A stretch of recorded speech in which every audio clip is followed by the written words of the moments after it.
Are you ready to take your business to the next level? Every day there are countless books and articles that are published offering the key on how to make your business a success. It's easy to feel overwhelmed trying to keep up and run your business. That's why Deb Creer created the Business Power Hour. Keep up on the latest trends, best practices, and techniques for how to make your business a success. Let the Business Power Hour do the heavy work for you. Good morning. Good morning. I am Deb Creer, and I am passionate about giving professionals the tools that they need to make themselves and their businesses as successful as possible.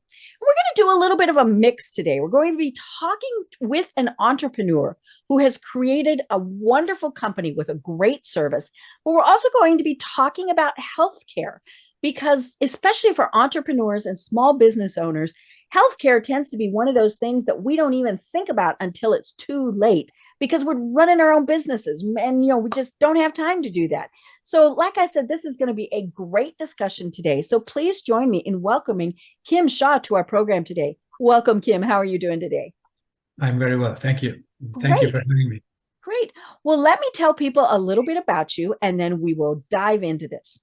So Kim Shah is the founder and CEO of Creda Health, an innovative AI-powered digital health assistant, an app to help those with chronic conditions live their lives better.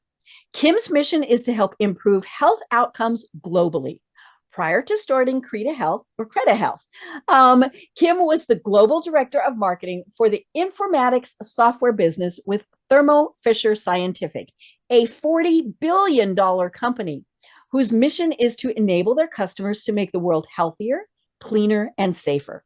During his career, Kim has held executive-level positions at a number of high-tech companies, such as Lotus Development, Micrografx, and Inso Corporation.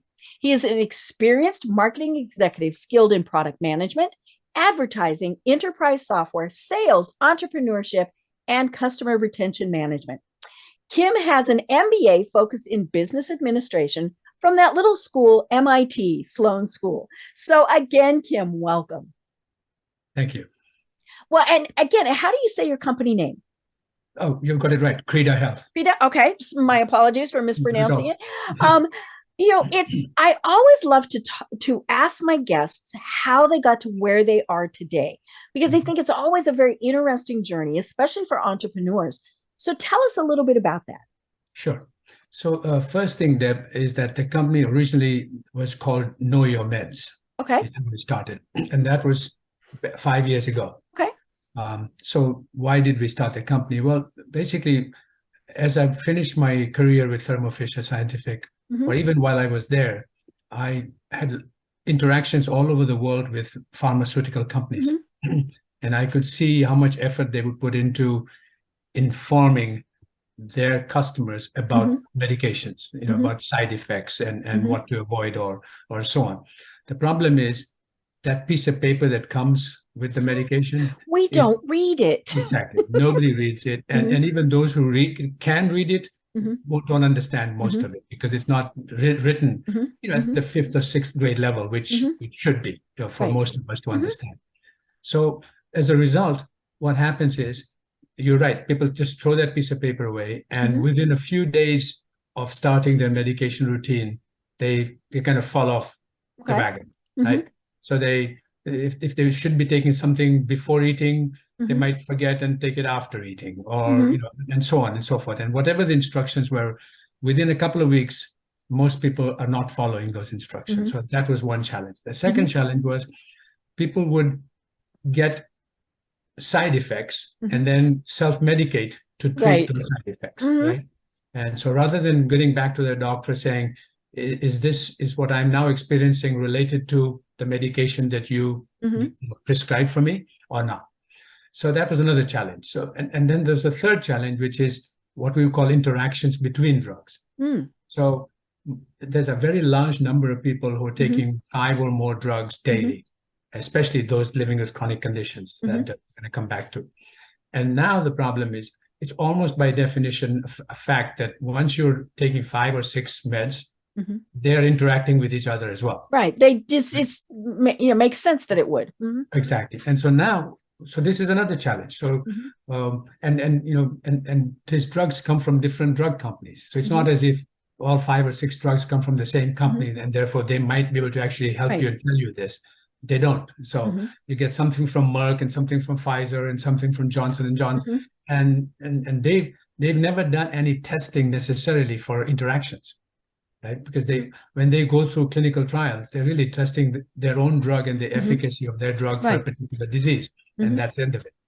So these are all kind of things that were bubbling around in my brain when I finished with Thermo Fisher, and that's when we said we're going to start a company, and it's going to be global, and it's going to be a free application for people to download anywhere. And we got a few 100,000 drug names from all over the world: the US, Canada, Mexico, Europe, India, and we broke it down to the ingredient, so that the active ingredient level of each drug. Because at the end of the day, it's not the brand name that causes all the problems, right? The active ingredient inside the drug. And so that's why that name was very appropriate, Know Your Meds, because it was all about meds. Right? But that was fine. But what we found out quickly, and then the pandemic kind of came along and suddenly exposed a more dramatic issue in healthcare, and that is access to your providers, right, in a timely fashion. Right. So that's when we said, and all of a sudden we all saw the explosion of Zoom calls and video calls with a doctor, and again that was high, and it's now tapering off. It's not that big of a deal, but it did expose the fact that if and when a patient has a question or a concern about their health, it's not simple. Right. We don't even know who to ask. Right. So nobody, for whatever reason, nobody calls the pharmacist with these questions. I'm not sure why, but we don't. It's just not in our psyche. If we call our primary care person for an appointment, if we're lucky, we might get one in 2 or 3 days' time. You're typically not going to get one soon. And just getting a question answered, also oftentimes you have to wait for someone to call you back because they're very busy, right? And so people go to the internet. Right, and then they go to Google. Good old Dr. Google. Exactly. And and Dr. Google, almost everything, without meaning to be disrespectful to Dr. Google, it's a very good service, but it's often alarmist. Right. Because it's like almost everything that you've got, eventually, death and taxes are the most predictable things for all of us, right? So, so this is where we said, wait a minute. What we really need to do is beyond even just knowledge about medications. It's a bunch of other things that we as chronic condition patients have to really do. And depending upon what stage of the disease journey we're at, so either we've just been diagnosed or we might have had it for years and years or whatever. But the fact is, when we talk to our doctors, they tell us there's some medication stuff that you have to do about your disease. There's some stress reduction, maybe it might be an issue. Diet and nutrition is an issue. Fitness is an issue.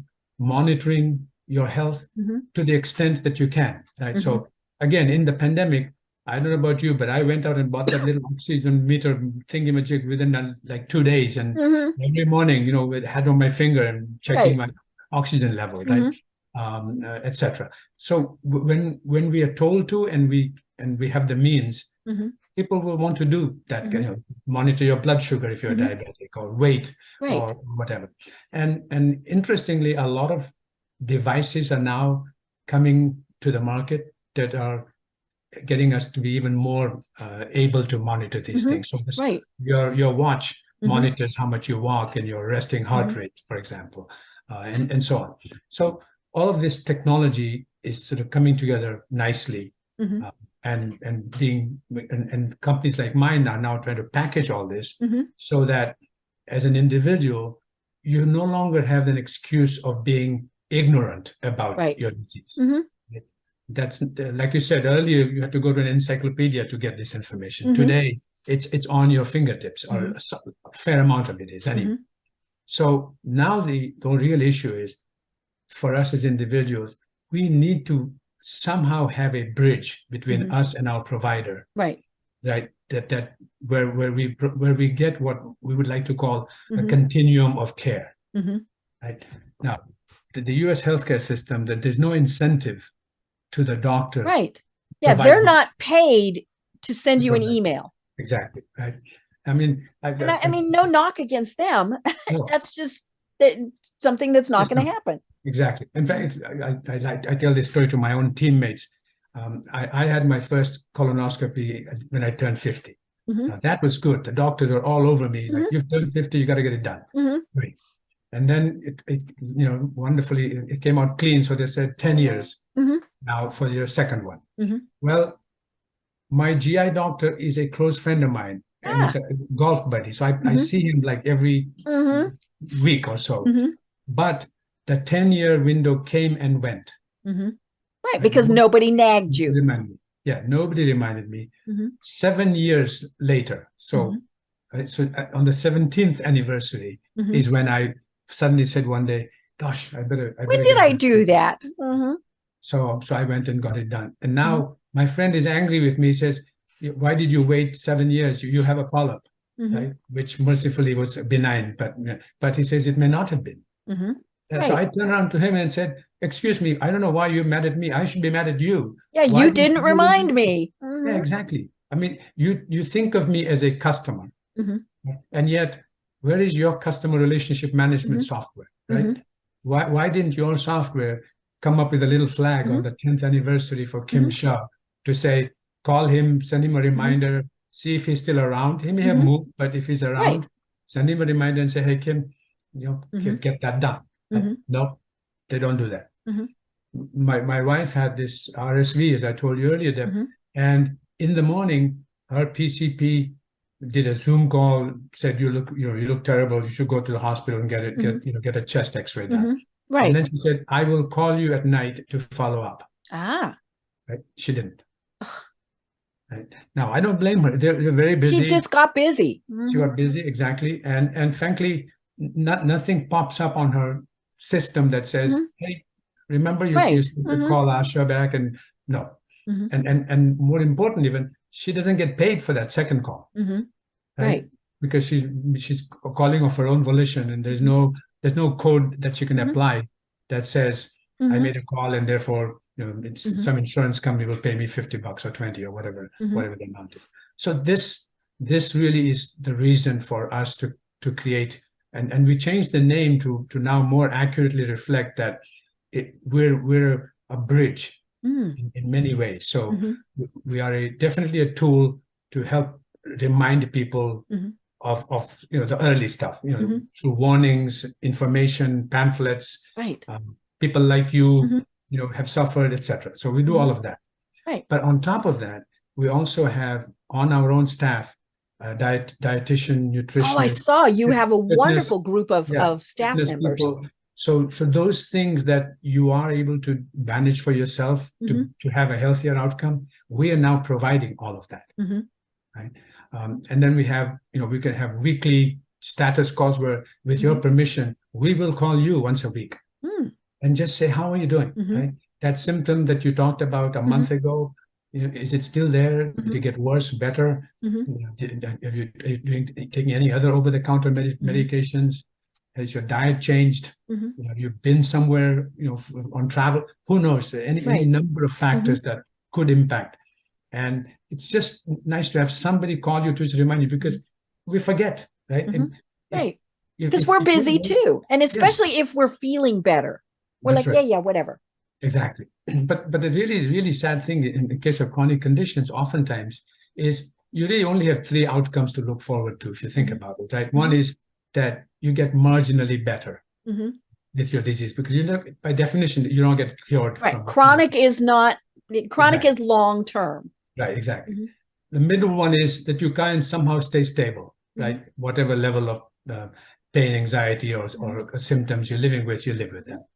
The third one, unfortunately, the most common one, is that you get worse, right? Because you're not doing everything that you could be doing. And some of it is pure lack of not knowing, right? So that's the time when, being in a group setting, a monthly call with a doctor who answers questions, and sometimes somebody else might ask a question that you're like, wait a minute. That happened to me too. Yeah, I want to ask that question really, but I didn't think about it, but that's a good question. That answer applies to me. And so I think human beings react much better in a sort of a comprehensive relationship setting. And so interestingly, from my point of view, and I'm not a medical professional, I'm a technologist. I view this entirely as a database-driven customer relationship management problem, right? The doctors need to see us as customers, right? And in any other business, they'll say to you, an existing customer is your best customer, right? And right. It costs more to get new customers than to work with the ones you have. Exactly, right. So in that colonoscopy example I gave you earlier, every year that I didn't do it, that GI clinic was losing $3,000 or $4,000 of revenue, right? From the fact that I didn't go. And it's like an empty seat or an empty hotel room problem. Once you miss that revenue, you miss it. So that's a long way of saying to you that that's how we got to where we are now, where we feel ready and able to offer this service. We can't do it for every disease because it takes a lot of resources, but certainly autoimmune like lupus and Crohn's and colitis and MS and those kind of diseases where there's a lot of uncertainty. Why did that flare suddenly happen? What did I do? Did I eat something? Did I sit in the sun? Did I try a new perfume? Who knows? It could be completely random, something that suddenly will get a flare up for you. And at that point, you kind of look backwards and say, well, in the last 2 or 3 weeks, did I do anything different? Right? And so what we want to do is encourage the patients to kind of keep a diary, a digital log of their medication regimen, their diet, and any symptom changes that might be happening, any vital signs that they're keeping track of that might be changing. And as soon as possible to get this information to their doctor, because oftentimes the doctor doesn't really know, that last medication they prescribed to you, they don't really know if that dosage was right, or even in fact the medication itself was right, because sometimes they have a choice of medication for the same disease. And for some people, one might work better than another. And I have a bunch of doctors on my advisory panel. You probably saw that on the website. Well, all of them have one big complaint, which is the moment my patient leaves my office, it's a black hole in terms of interaction. I have no idea if they follow any of my advice, if they do. In fact, Deb, 15% of Americans don't even fill the prescription that they have just been given, right? Either because they're walking out of the doctor's office, they feel a little bit better, right? Or they can't afford the medication in some cases, or there's, who knows, any number of reasons. So they don't even fill that prescription, which is staggering. Right. In an informed society like ours, that we have such a problem. It's a tragedy. Right. All right. I'll stop for a second. Yeah. I love this because like I said, it's talking with you is the combination of talking with an entrepreneur who started this business. And then of course, dealing with health issues. So when you decided to start it, was it self-funded? Did you get venture capital? How did you go about this? Because this would, especially when I look at, it's a very professional website. I didn't download the app, but I'm sure it is as professional as as the other. As you mentioned, you have numerous medical advisors, great staff. So this was not a let's spend $20 type of thing. So how did you, when you first launched, how did you go about this? So when I first launched, I had a partner who still is with the company. He's the executive chairman of the company. He and I basically self-funded the company at the beginning. And then over the next few years, it's still privately seed funded only so far, but just a few individuals that we knew that were as passionate about healthcare and technology or the intersection of the two, and they've helped fund it so far. So we're just about now to go raise the first round of venture capital, sort of a Series A, around, I would say probably in Q1 of next year. But up till now, we've been doing it ourselves, and fortunately, we've been able to do it because about half the team is here, and the other half is in India, where it's much lower cost Right. Especially the technology development stuff Mm-hmm. is all done over there. Mm-hmm. And the cost is, almost a third to a quarter per engineer that we would have to pay here. So that's how we did it. Right. Yeah, you bring new meaning to the virtual workplace. You truly are in multiple places. Yeah, exactly. And so my day is weird and wonderful because India is usually about 10 hours ahead of us. And so that means I start talking to them around 6:37 every morning, right? And then towards the end of the day, I'm talking to California. So it's a nice long day. And it's been fun. It's a great experience. I bet. And as you mentioned, you don't do everything. I mean, you can't. And so I'm looking on your website, and the chronic care ones that you deal with, as you said, are the autoimmune ones, diabetes, hypertension, some things like that. And of course, the nice thing is that means that you don't have to have this huge staff. Right.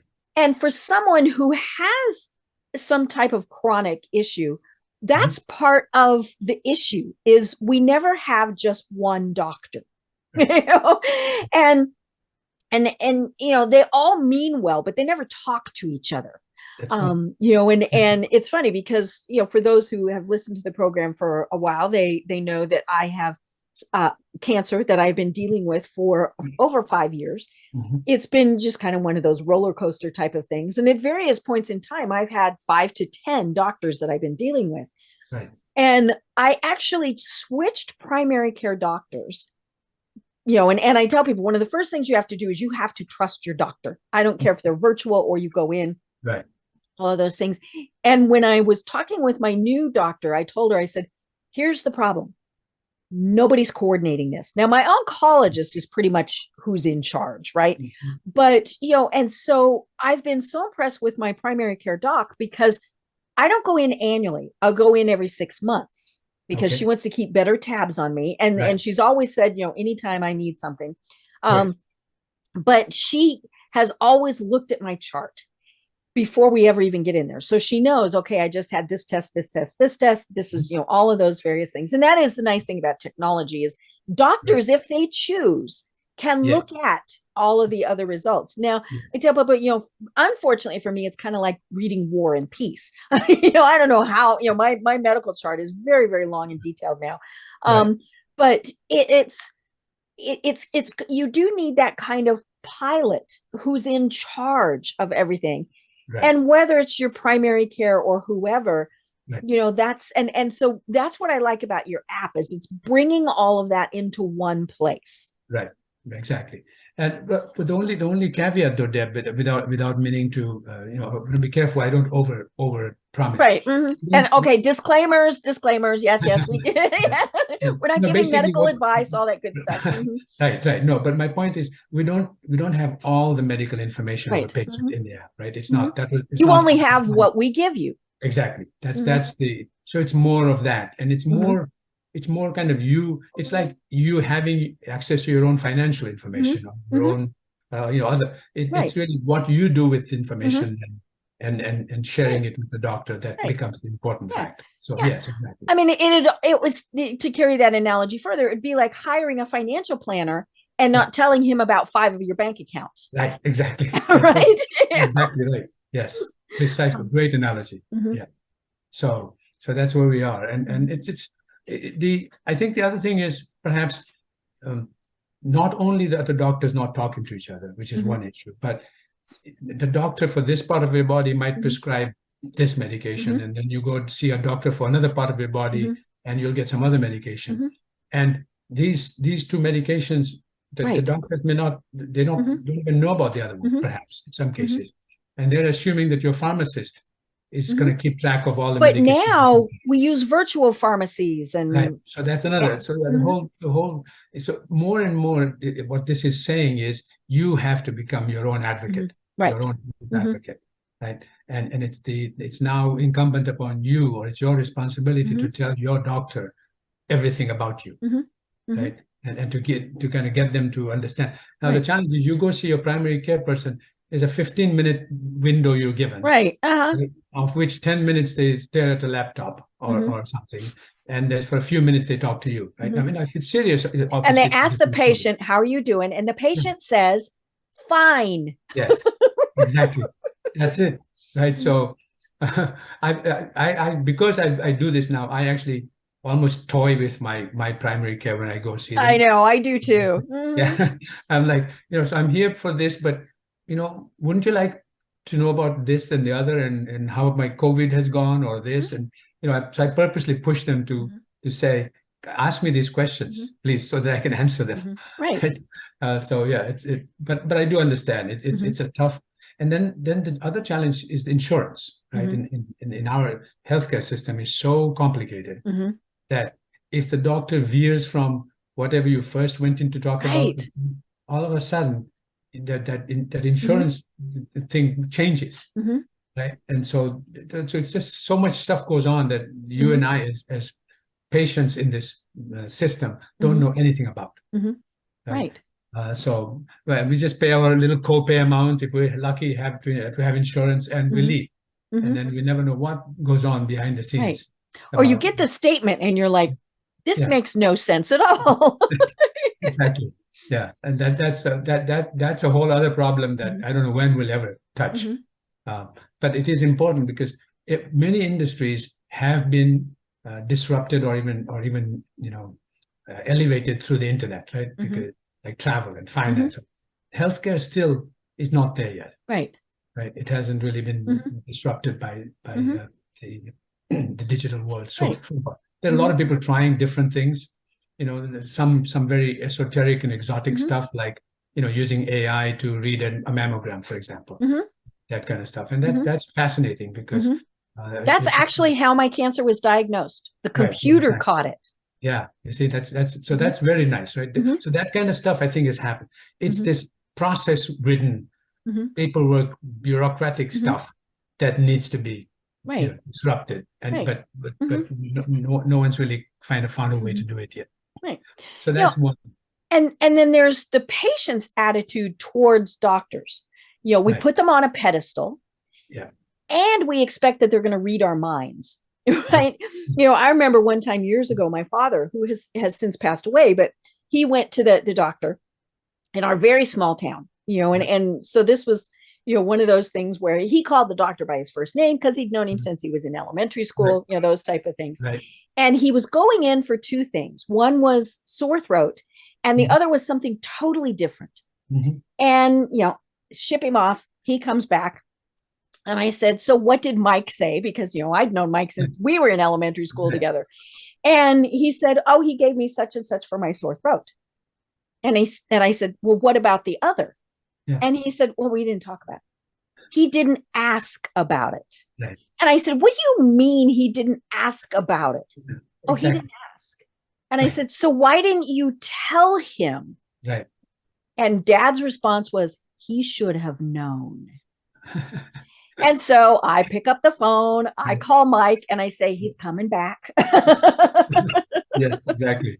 But, we do that. We just expect that they're going to know what's going on, or we've done the research. So, like I said, we've gone to Dr. Google.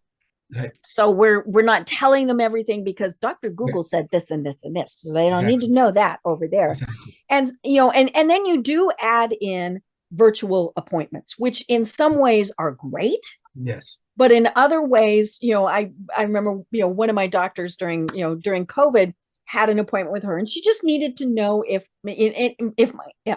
I was retaining water. Right. So were my ankles swelling? Yeah. So, I dutifully hold the camera down and, try and show her my ankle. But then I'm thinking, she's never seen me in person. How does she know what my ankles look like normally? Right, exactly. And so it's a definite challenge for everybody, both the patients and the medical care providers. And there's also the denialism and fatigue. Right. That's it. Even with a disease, you can be, just like. Well, and especially with a chronic disease. Right. Exactly. Because we get so used to, I'm just going to live with it. that I'm not going to tell them this is happening. Yeah, exactly. Right. Or I don't think it's important for them to know somehow, right? That it's not connected, as you said.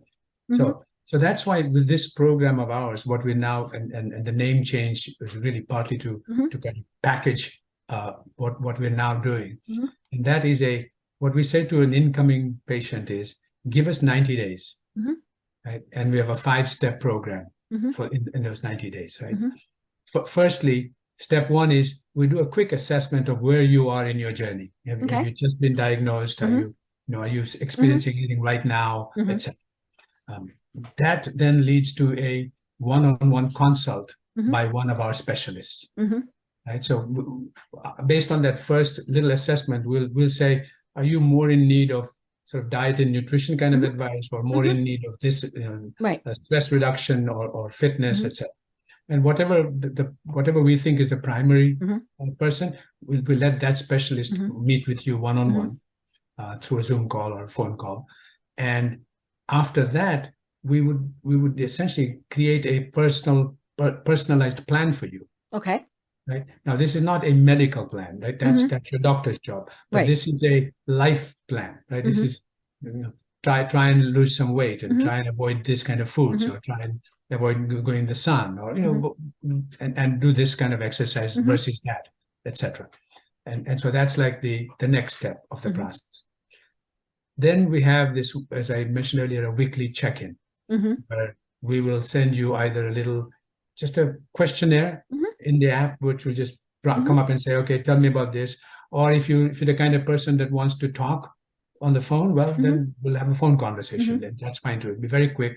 We'll not disrupt too much of your time. And then the 5th step is a monthly. So one of our doctors will do an open mic kind of a call on Zoom for an hour or so, where any of our subscribers that want to join into that call. Yeah, and like you said, people share stories. Exactly, right. And so that's kind of that's the 5-step program over 90 days. And what we're basically saying is, at the end of that 90 days, you should be much more informed about everything. Now, you're not going to be cured. That's never the promise anyway. But at least, hopefully, you'll live a little bit better and have a slightly better chance of an outcome, healthier outcome than others. And then, so you can then keep the digital program. So it's not a lot of money. We're talking about roughly $25 or so, $30 for that 90-day program. Oh, wow. Yeah. And then after that, if you want to continue subscribing, then it's either 99 cents a month or $8.99 a month, literally 2 price points for this, because after that, it's mostly going to be a digital relationship. Right. Because you don't need to be talking to a dietitian every month. And so, but you could always still send in a digital question through the app. Like, I had, too much pizza the other night, and something happened. And now my stomach's not happy with me. Right. So that's the program, basically. It's as you said earlier, it's a digital app available from both the Apple Store and the Google Store. And along with it, we have all these specialists. So that's kind of the B2C business. There is a B2B2C element of this too, which if you don't mind, I'd like to tell you. Yes, most definitely. This is an evolutionary step. So because one of our diseases that we're doing is sort of the gut diseases, especially Crohn's and colitis. We uniquely in America, for that disease, there are private clinics. So you don't have to go to a hospital necessarily for a colonoscopy or an endoscopy or one of these procedures. You go to these private clinics, right? And the private clinics. So I met a couple of private clinics in Orlando about 3 or 4 months ago, and they told me, they said, Kim, our biggest problem is what we call a no-show. And I said, well, tell me more. What do you mean? Why would you have a no-show? If somebody is going to have a procedure done, they show up. Well, so apparently this is an interesting situation. When it comes to these 2 procedures, you have to have a clean colon. So you have to drink that awful. You have to do that nasty preparation. Starting the day before the procedure. and then you basically can't eat anything. You Mm-hmm. can drink some water, Mm-hmm. but there's some very strict rules about Mm-hmm. what you can and cannot do. Mm-hmm. Well, apparently, some clinics experience as much as a 30% no-show. Wow, because This is people screwed up in the prep, and so they exactly, just don't show. exactly right. So any number, the most obvious ones are that they eat something Mhm. when they shouldn't, Right, they forgot and they had or even breakfast. drink something Mhm. that they think might be a clear liquid, but it really isn't a clear liquid. Mhm. That's Yes, not your a- coffee with cream is not a clear Exactly. liquid. So that's one kind of problem. The second kind of problem is that if you're on any kind of medication already, Mhm. then there are some medications which you have to stop taking Right. before the procedure. Mhm. And then there are some which you shouldn't stop taking. So Mhm. like if you're on a blood pressure Right. management You don't medication, stop taking your blood pressure medicine. yeah, because otherwise you go to the clinic, they do your blood pressure is Yeah, and you 400. can't be tested because your blood pressure is too high. Mhm.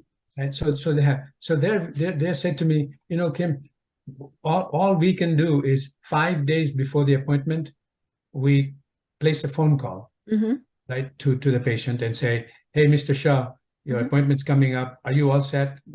Did you get the prescribed medicine that the stuff you have to drink, Mhm. etc.? You all set? And they said most of the time, no, they don't answer the phone anyway. Right. Well, they don't recognize the number, so we're Exactly. screening our So, calls. so all that happens then is that we'll leave a voicemail, Mhm. right? And that's it. And then the day of the procedure comes and they don't show up, or they've done something wrong. Mhm. There might be sometimes very legitimate reasons, like they suddenly got COVID or something happened. Right. Well, Oh, fine. yeah. Mhm. That's okay. But a lot of it is just sheer sort of negligence on the part of the patient. Right. I forgot that I was supposed to do that. Yeah. And each of these missed no shows is a $3,000 to $4,000 hit Right. to the clinic, right? Which is a lot of money. So what they said to me is, if you with the promise of what you're talking about, you can be our continuous bridge. You can nag. Right, to our patients. So what we've done is we've literally created a 10-day messaging program. Oh, nice. But at like T-10, we start the process. Right, because some of the meds you have to stop that far out. Right. And then T-5 and T-3, and then the day before, and then the day off, and then 2 days after the procedure. Right. How are you doing? Exactly. Right. Because the last thing we want is for the patient to have bleeding or something happen that might require them to go back into an ER or something. Right. Then no one's happy about that kind of an out. So anyway, but in this case, now the patient is not going to pay anything for this service. It's the clinic. Right. Because even if they're paying, well, like you said, they lose $3,000 to $4,000. Right. Exactly. They pay whatever amount to you, they're still ahead. Exactly. Right. So and there's like 2,000 of these clinics in the country, right? And so some of these clinics literally have 30 to 40 procedures a day that they schedule. And so I'm guessing what they do is they double and triple book. Yeah. Assuming they're going to have drop off. And then if everybody shows, they've got a problem. Yeah, because now the last thing you want to do is to go through all this lousy prep and go to right. And then they say they can't do it. Or you have to sit here for another 2 hours or whatever. Right. So that doesn't work. So yeah. So it basically, so they don't do overbooking actually, Deb, but they just live with this problem. And so now we're going to help them. We're going to say, I like that. So that's one kind of thing we can do. The second, and also quite interesting, and this is also where some of the AI is starting to come in now, and that is we can actually do a little bit of predictive analysis on a patient based on their symptoms. Right. Right. And some vital signs. So if we can get a patient to diligently answer even once a week or once a month, even, it doesn't have to be that frequent, just to tell us, how are you doing?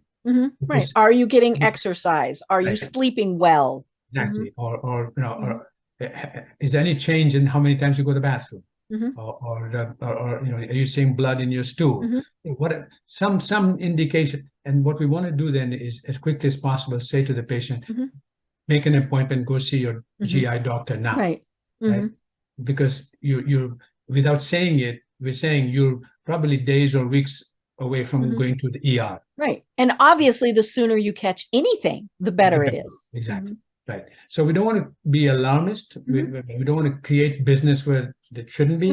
By the same token, you can, once you have enough people in a database, you can start to do some predictive stuff. You can say this. You can see where this patient is heading, right? And it'd be worth it. Even if nothing else, they just call their doctor and say, "I just want to give you a heads up," right? And let the doctor decide whether you should do it or not. That's okay. That's between you and your doctor. Our job is to just tell you, right, as a continuing desire to keep you informed, to do the right thing. So that last thing, I think the insurance companies are going to love us. Right, because it's less expensive if you catch it sooner. Exactly. And I mean, the ER visit is the most expensive transaction in our system. Right. And so even if you're going to urgent care as opposed to an ER, it is much less expensive. Exactly right. Yeah. So that's our goal. So that way we can also actually make a positive impact on the cost of the healthcare system as well. So I love that. Another layer. And I love that you bring it all together, with your nutritionist, with, all of these things, because especially if you have a chronic condition, it is all of those things tied together. But we don't stop to think, okay, when I go in and talk to my oncologist, do I remember to tell her about all the supplements I'm taking? You don't. And because part of that is, I think it's not a prescription. Well, some of those things can cause harm. Yes. If it's not, but yeah, but it's also, as we were saying, sometimes nutrition, mental health, things like that, they're as important, if not sometimes more important, to the whole cycle of everything. Indeed, exactly. So so that's that's the story. That's where we are, and it's I love it. Exciting time. And I love just how much tech is changing with everything, and being able to do things, because I have a friend who is a tech geek, and he had the latest and greatest Apple Watch. Now, he knew he had some issues. That was part of why he had the Apple Watch. But his Apple Watch said, "Hey, dude, you're an AFib." Yes. And he, and if he hadn't caught it right away, he said he spent, part of the day in the doctor's office, as opposed to waiting a couple of days and maybe not even surviving. And so, just things like that. Obviously, that's kind of an extreme thing, but even if you're just looking, say, with your app, when somebody says, "Hey, I've had this problem this over and over again." Okay, what is the cause of that? Yeah, exactly. So by the way, our app is integrated with the iWatch. And so anything your iWatch tracks then goes to your phone. I love that. Apple Health, the little heart health app that Apple connects data, and then we integrate with Apple Health. And so that way we get some information about you basically automatically. Right. And that's important, because we don't really think that you will go and put in all this data every day. Right. Anyway. Well, and even just things like, how many steps are you making a day? Right. We're not going 1, 2, 3, 4. And I'm always astounded when I look at my watch and go, I walked how far? Yeah. And it's either way low or way more than what I'm thinking. I mean, it's never, and so that always astounds me too. Or that one of the things that I look at a lot is sleep, and not just, am I sleeping for 8 hours? Right. What type of sleep am I getting? Because that, of course, can make a huge difference. Very much so. I agree. Totally. Yeah. I love this. Well, as you mentioned, this is something that is kind of growing in things. So, without giving things away, can you talk about other directions that you might be taking things into?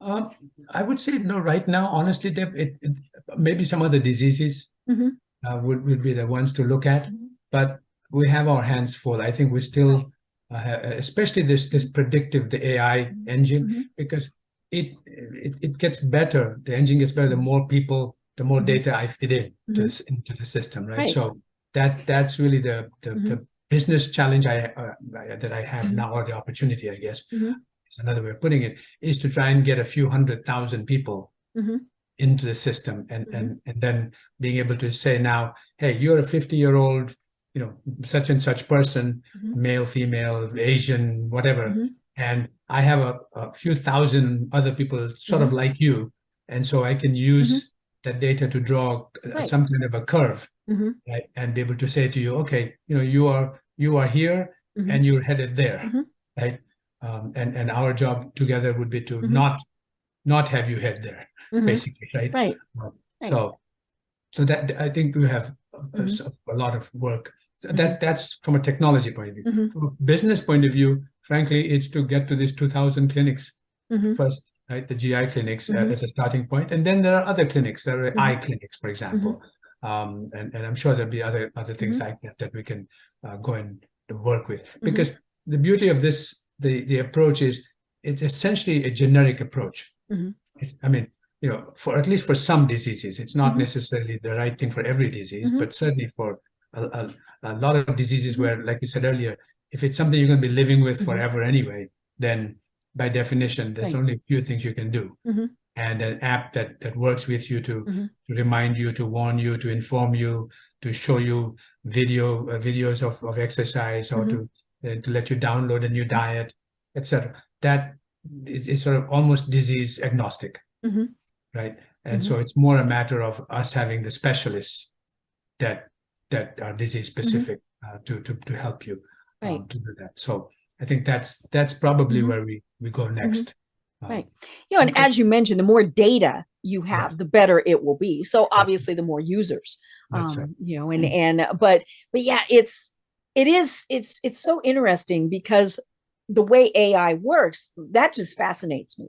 Long gone are the days where it was just, kind of the basic, how are you type of, and I love it when I'm, on a website and I go to their chat feature, and I know it's, an AI.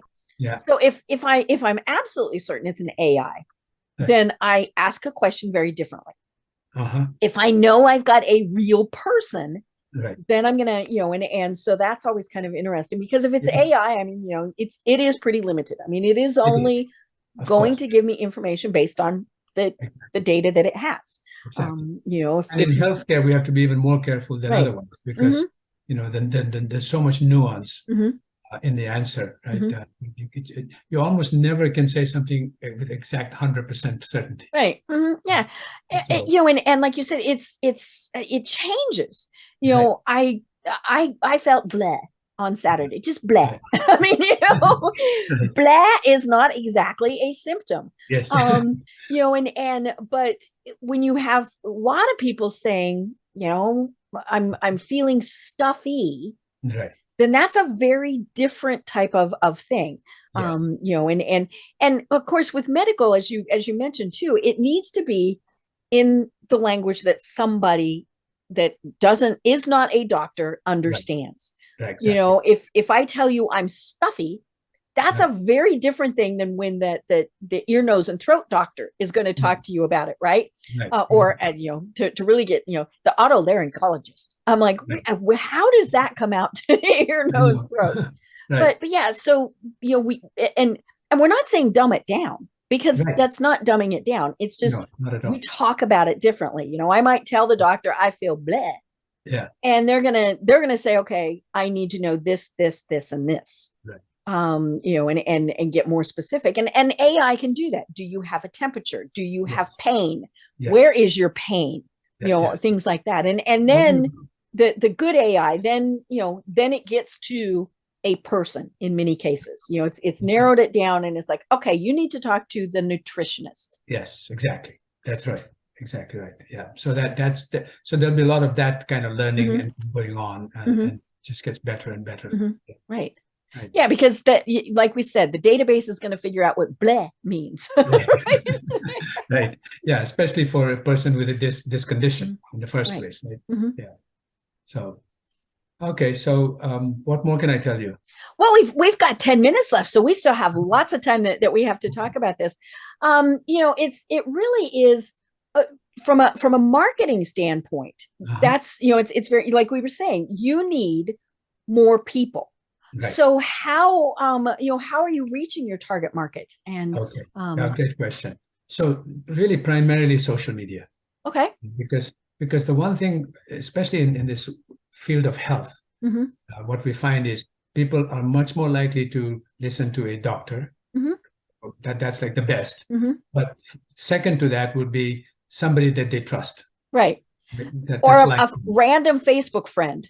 Yeah. So like you mentioned lupus earlier, there are a whole series of people who have lupus who call themselves lupus warriors, for example. And many of them have followings of 30, 40, 50,000 people, right, in their Instagram or TikTok accounts. And they are anxious to help each other.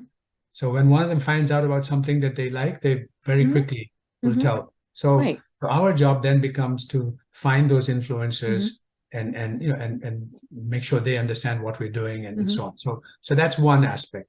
The other is, especially in the gut health world, we have a wonderful friend that we made, a lady by the name of Dr. Vanessa Mendez in Florida. And she is actually a very influential social media person in her own right.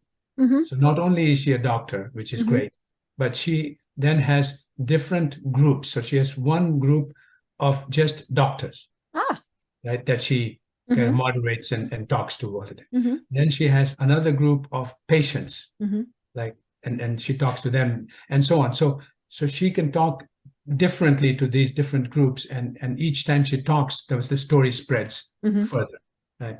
And these are fortunately not very expensive ways of doing it. I mean, the other way, of course, is to raise a bunch of money with venture capital and do football. You can be one of the multiple television ads. Right. No, precisely. That's not. I don't want to waste money doing that. So this may be a little slower process of getting it done, but it feels more real. Right. And so it'll take a little time, but I think.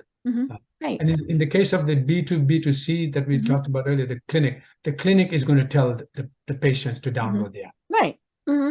So when you go in for an appointment, before you leave, one of the last things that the nurse assistant or physician assistant will tell you is, hey, while you're here, let's take your phone and download this app. And then from that point on, let the app folks talk to you and they'll guide you as to what to do. Right. So that's another way of getting it done. Right. And it does help that you know exactly who your target market is. Yes. I mentioned in your bio that you're a marketing expert.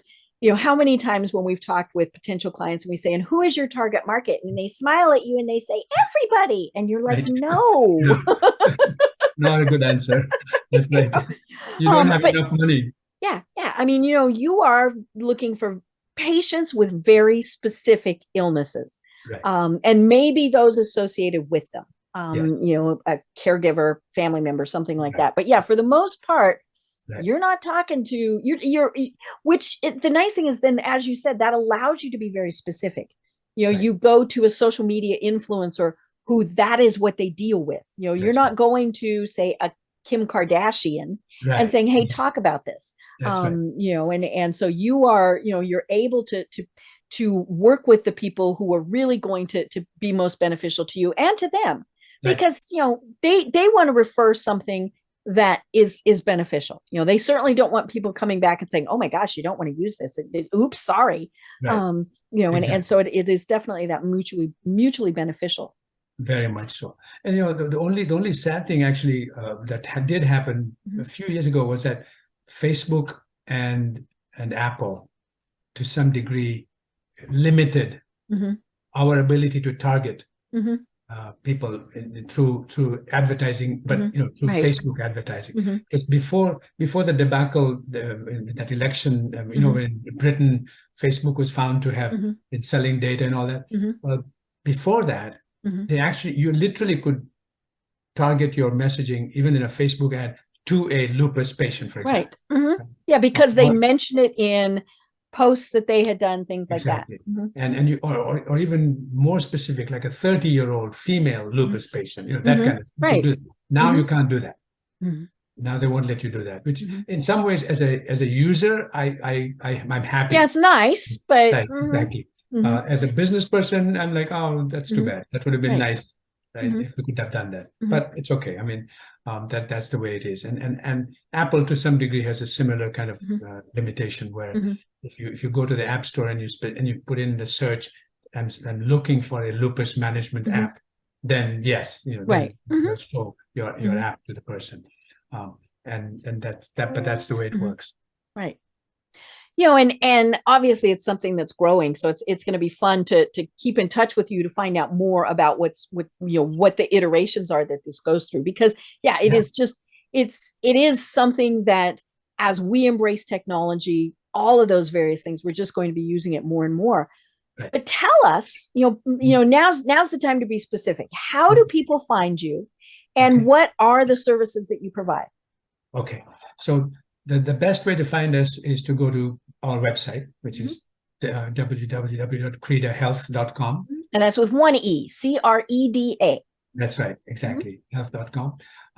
And once you're at the website, you'll be able to read, about what our services are, which basically are a sort of a holistic bunch of things we do for you, starting with education, because we believe that an educated patient or an informed patient is a healthier patient, right? And so we want to give you warnings. We want to tell you about new clinical trials in your disease space. We want to tell you about drug interactions, and we want to remind you to take your medications.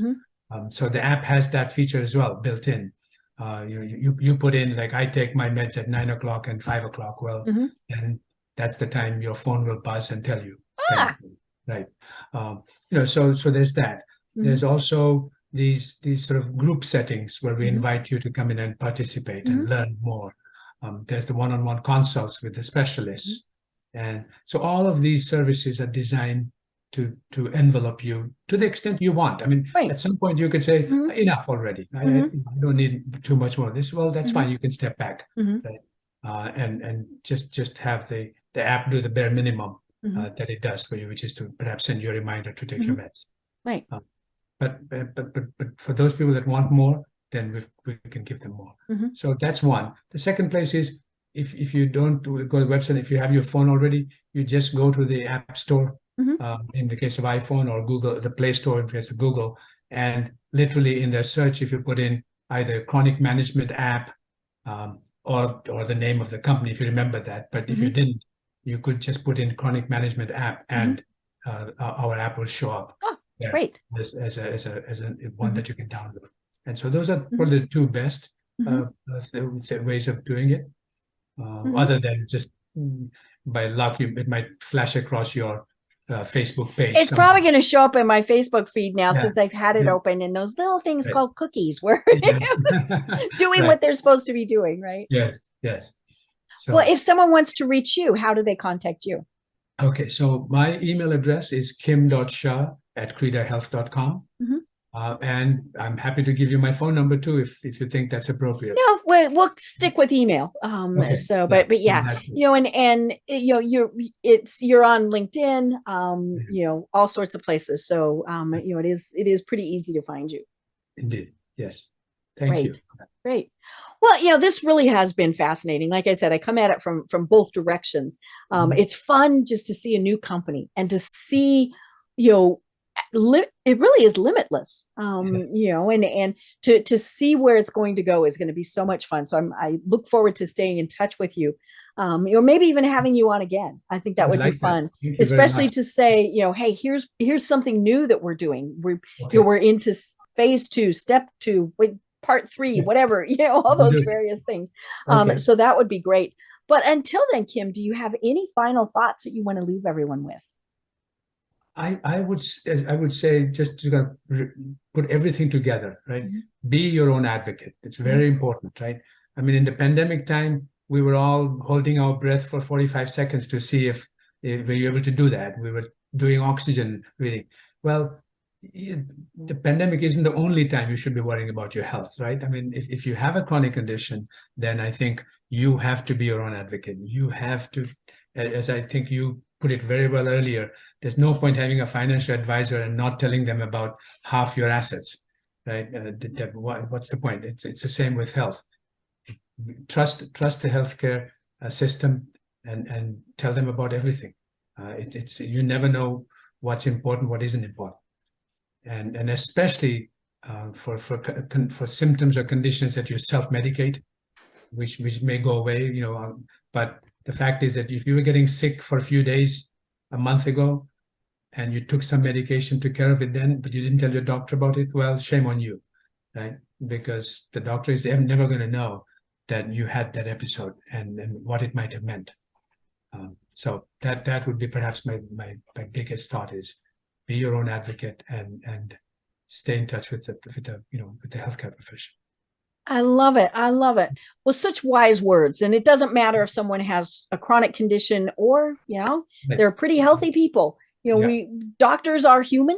They don't read minds. Right. And I think that's so important to make sure that they're always part of the team, and they can't be part of the team if they don't know what's going on. Exactly. So I am Deb Creer. I've been having a delightful discussion with Kim Shah of Creda Health. And until next time, everyone have a great day.